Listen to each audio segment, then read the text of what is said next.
Les épisodes dépressifs ont connu une accélération sans précédent d'environ 36% entre 2017 et 2021, en particulier chez les jeunes adultes. Et vous pensez bien que la pandémie n'a pas arrangé les choses. On remarque également que le stress chronique, souvent lié à la dépression, peut exacerber la dysbiose qui est un déséquilibre intestinal. Ça va créer un cercle vicieux où le microbiote perturbé peut amplifier les symptômes dépressifs et vice-versa. Aujourd'hui, je vais vous partager l'expérience d'un jeune homme. Tenez-vous prêts parce que Brian is in the kitchen et il nous prépare un bon repas HCLF. Vous êtes prêts? Alors c'est parti!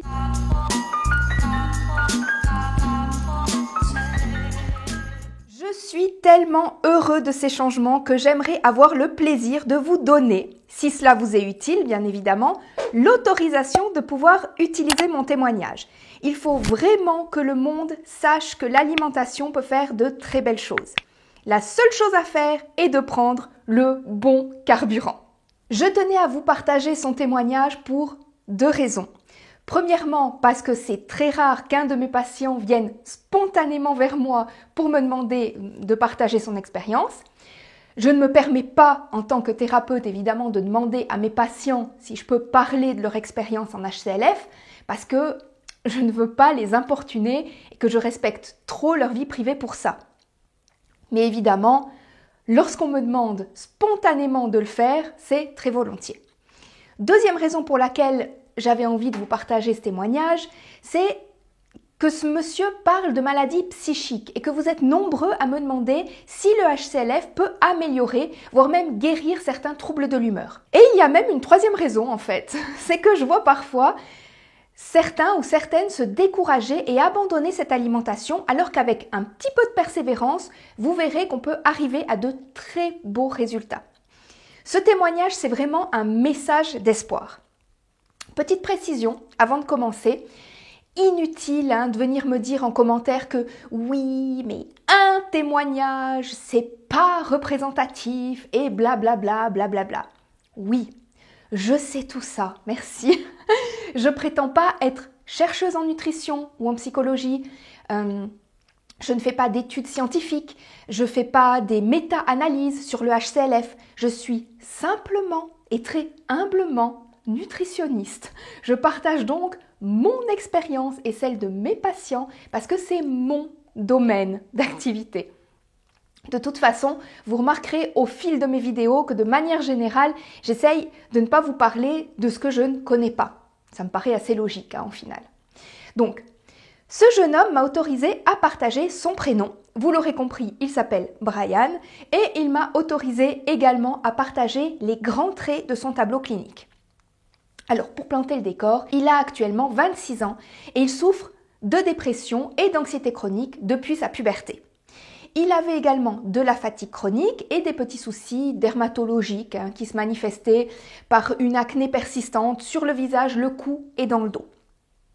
Comme il sortait d'une alimentation riche en produits animaux, sans produits laitiers, je précise, et riche en gras, une alimentation finalement qui ne lui avait pas du tout convenu vu l'acné, la terrible acné qu'il avait sur le corps et les autres problèmes de santé qu'il avait.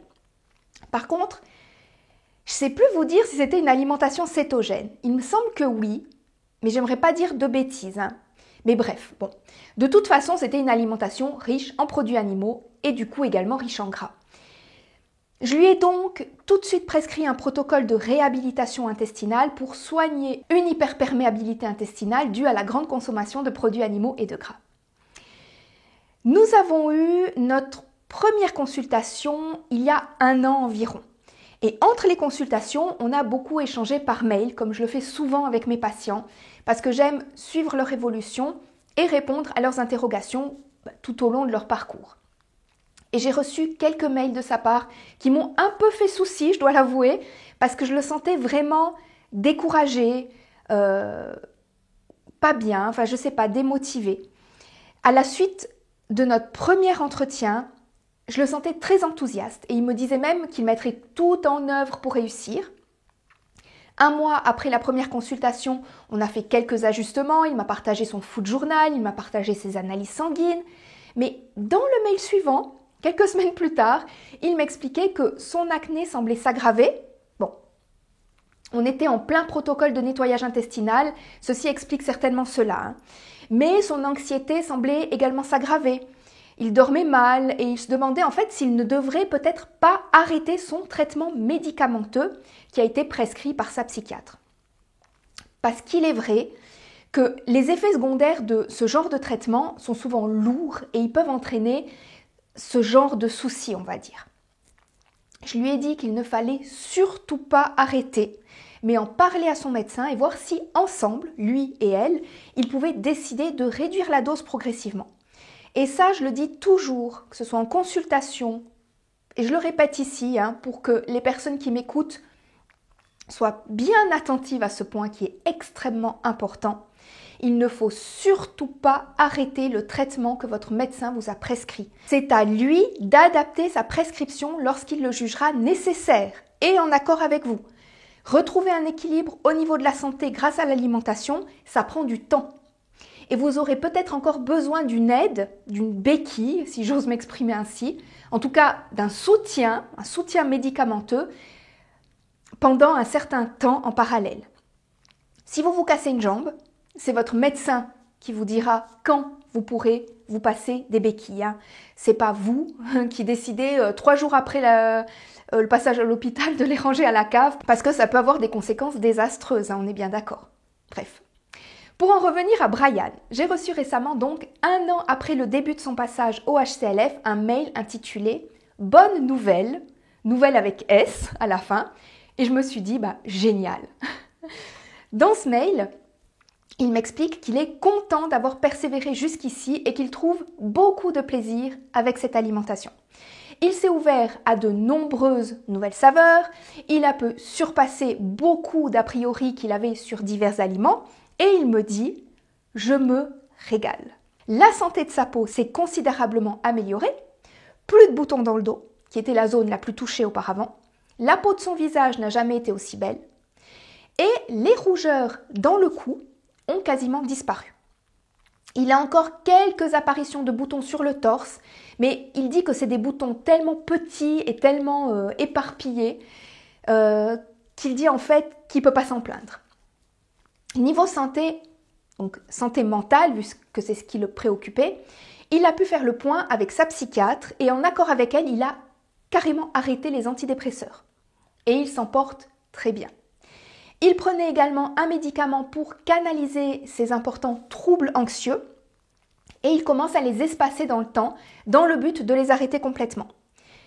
Et il me dit, rendez-vous compte, depuis mes 14 ans, sachant que j'en ai 26 aujourd'hui, j'étais assujettie à ça, sans pouvoir rien y faire. Les choses bougent et elles vont continuer à bouger en ce sens. Il m'a ensuite fait un petit vocal pour m'expliquer l'aspect motivation, doute et difficultés auxquelles il a été confronté durant ces 12 derniers mois.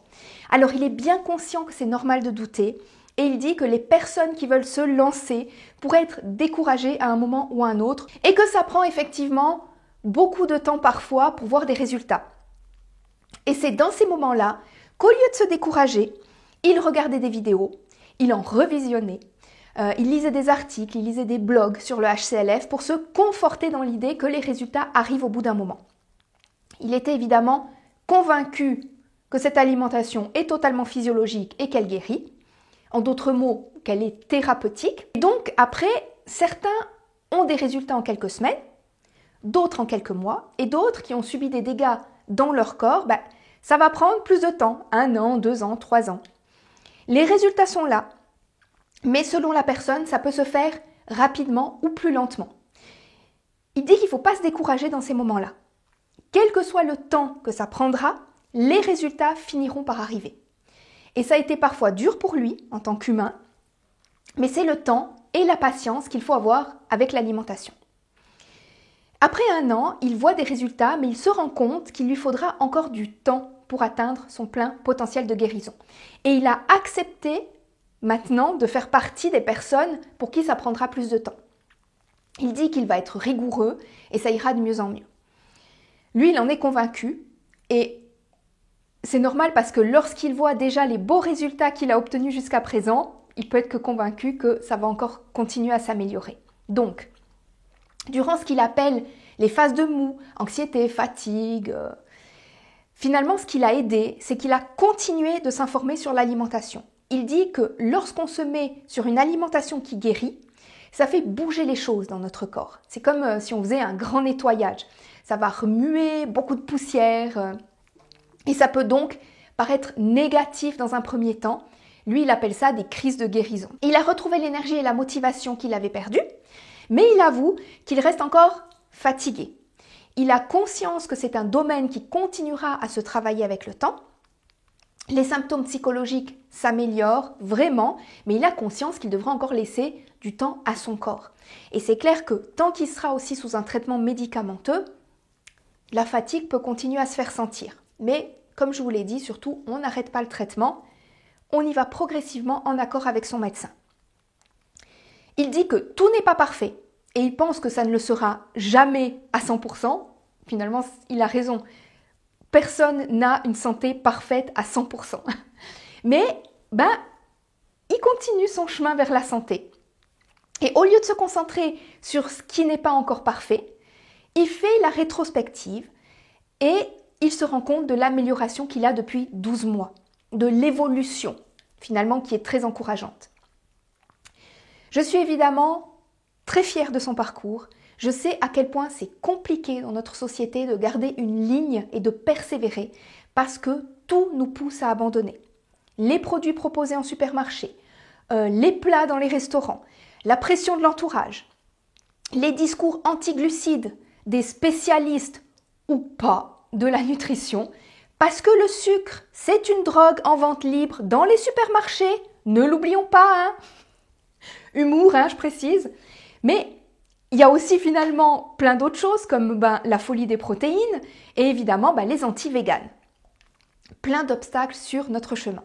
J'en passe et des meilleurs. Rester végétalien HCLF de nos jours, ça peut être compliqué et c'est réellement une fierté lorsqu'on y parvient car les tentations sont partout. Vous pouvez être fier parce qu'il serait tellement facile au final de tendre la main dans n'importe quel rayon de n'importe quel supermarché et vous auriez 80% de chances de tomber sur un aliment qui contient des produits animaux ou qui est trop gras ou pas sain de manière générale. Brian, je m'adresse à vous et je vous remercie de m'avoir permis de partager votre témoignage qui, j'en suis certaine, j'en suis persuadée, va aider d'autres personnes et je vous félicite encore une fois pour ce beau parcours qui n'est pas terminé, comme vous le dites. Mais l'alimentation est une thérapie qui prend du temps, qui demande de la persévérance et de la patience. Mais les beaux progrès que vous avez faits jusqu'à présent ne peuvent que vous encourager pour la suite. Via Felicia à tous!